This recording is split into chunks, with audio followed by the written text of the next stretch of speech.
ولما دخلوا عليه قالوا يا أيها العزيز مسنا وأهلنا الضر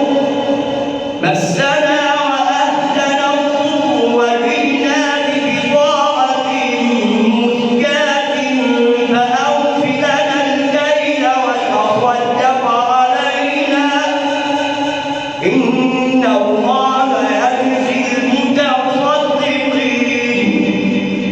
قال هل علمتم ما فعلتم بيوسف وأخيه أنتم جاهلون.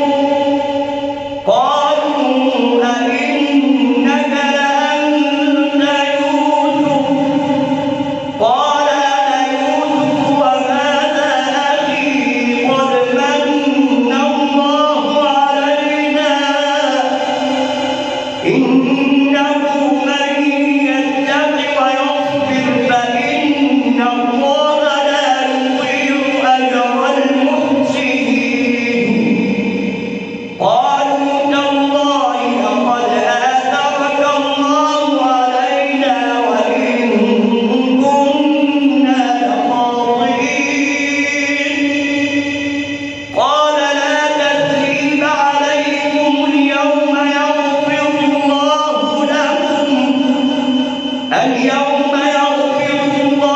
لكم وهو أرحم الراحمين.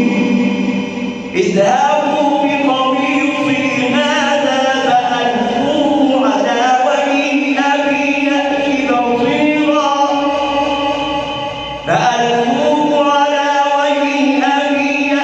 بصيرا وأتوني بأهلكم أجمعين. ولما فصلت العير قال أبوهم إني لأجد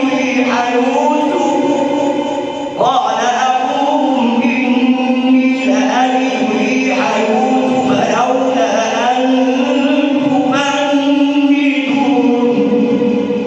قالوا تالله إنك لفي ضلالك القديم. فلما أن جاء البشير ألقاه على وجهه فارتد بصيرا قال ألم أقل لكم إني أعلم من الله ما لا تعلمون. قالوا يا